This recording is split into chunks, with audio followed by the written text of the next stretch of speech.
Xin chào tất cả quý vị và các bạn đang theo dõi kênh YouTube của công ty Hồng Ký. Thưa quý vị, bây giờ Minh Trí sẽ giới thiệu cho mọi người một chiếc máy Hàn với số hiệu là HK120F. Quý vị có để ý là tại sao gọi là HK120F không ạ? F có nghĩa là Family, tức là gia đình. Dòng sản phẩm này chuyên dùng trong gia đình của mình mọi người nha. Còn bây giờ thì hãy cùng với Minh Trí chúng ta hãy đập hộp, mở chiếc thùng này ra để quan sát xem là từng chi tiết, từng bộ phận ở bên trong với máy Hàn điện tử HK120F như thế nào mọi người nha.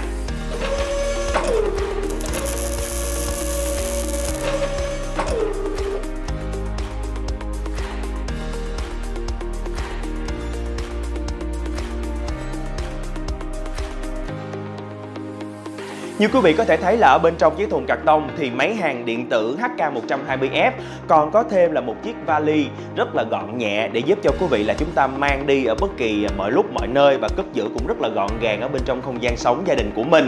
Và ở bên trong đi kèm có rất là nhiều phụ kiện của máy Hàn điện tử HK120F. Chúng ta sẽ có thêm đó chính là một cái mặt nạ Hàn như thế này để mình an toàn hơn trong suốt quá trình là mình sử dụng. Tiếp tục đó chính là với thiết kế máy chính, đó chính là cái thân máy của chúng ta. Công ty Hồng Ký đã nghiên cứu rất là kỹ về cái thiết kế.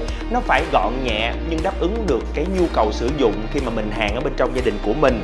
Và đi kèm chúng ta còn có đó chính là một cái dây kẹp max như thế này. Đây là dây kẹp max và một cái dây là kìm hàn. Chúng ta sẽ đi kèm có một cái dây kẹp max và một cái dây kìm hàn để mình kết nối bên trong máy hàn của mình.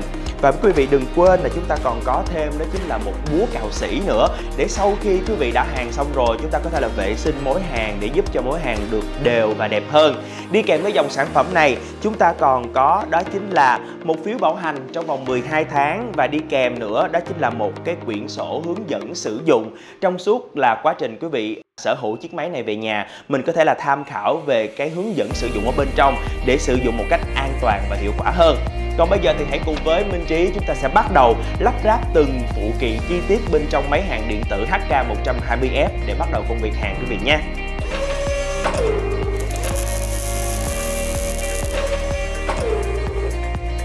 Và thao tác để lắp ráp từng phụ kiện vào bên trong máy hàn điện tử HK120F cực kỳ là đơn giản.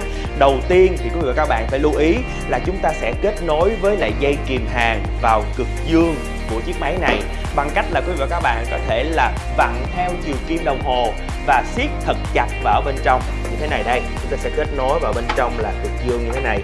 Mình chỉ cần vặn theo chiều kim đồng hồ và mình siết thật chặt mọi người nha, siết thật chặt vào bên trong là chúng ta sẽ kết nối được một cái phần đầu dây.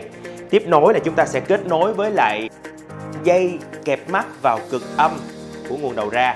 Chúng ta sẽ kết nối vào bên trong như thế này. Đây.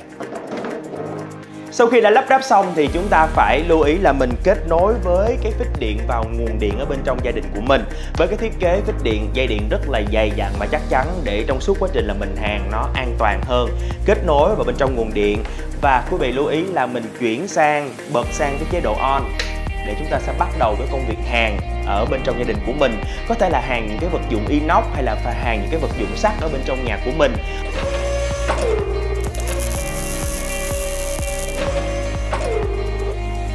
Và sản phẩm máy hàn điện tử HK120F được Hồng Ký nghiên cứu và sản xuất tại Việt Nam.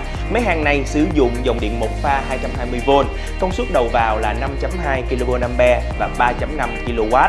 Quý vị có thể sử dụng que hàn từ 1.6 đến 3.2 mm và có thể hàn liên tục với que hàn là 2.6 mm.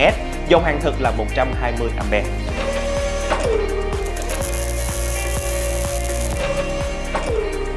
Và trước khi bắt đầu với công việc hàn ngay tại nhà thì mời quý vị và các bạn chúng ta sẽ lưu ý một số chi tiết bên trong cái thân máy và chiếc máy này quý vị nha. Về phía mặt trước thì quý vị có thể nhìn thấy đó chính là cái công tắc nguồn. Mình có thể là bật mở on off để mình khởi động cái máy này để mình bắt đầu với công việc hàn của mình. Sau đó thì chúng ta sẽ thể hiện là khác với những cái dòng máy hàn thông thường thì máy hàn điện tử HK120F có luôn cái hệ thống đèn báo khi quá nhiệt và cái đèn báo nguồn, cũng như là cái chế độ hàn mình có thể sử dụng cái nút vặn để mình bắt đầu công việc hàn của mình ở những cái mối hàn lớn hay là nhỏ khác nhau. Và mặt trước còn có đó chính là nguồn đầu ra ở cực âm và cực dương để mình kết nối như lúc nãy Minh Trí đã giới thiệu. Còn về cấu tạo ở mặt sau thì quý vị có thể nhìn thấy là cái chế độ dây nguồn cũng rất là dày dặn để sử dụng cái nguồn điện một pha 220V cứng chắc nè, an toàn, dễ sử dụng hơn, và có thêm chế độ đó là quạt thông gió để làm tản nhiệt bớt cái hệ thống máy ở bên trong suốt quá trình là quý vị hàn. Và chúng ta còn có cái phần chốt kết nối cái dây tiếp đất để sử dụng an toàn trong quá trình là mình hàn bằng điện mọi người nha, rất là tiện lợi luôn. Và một điểm đặc biệt khác so với những cái máy hàn que thông thường, với máy hàn điện tử HK120F chúng ta sẽ có đèn báo nguồn đầu ra quý vị nha. Và với cái đèn báo phát sáng này thì chúng ta sẽ biết được là chiếc máy này đang hoạt động một cách bình thường. Và ngoài ra với máy hàn điện tử HK120F có thêm chế độ là mồi lửa nhanh Hot Start và chế độ tự động bù hồ quang Asphalt, để từ đó chúng ta sẽ có những cái bối hàn đều và đẹp hơn, vận hành một cách êm ái và vô cùng hiệu quả. Còn hiệu quả như thế nào thì ngay bây giờ Minh Trí xin mời tất cả quý vị hãy cùng có một bàn kỹ thuật để chúng ta cùng test máy mọi người nha.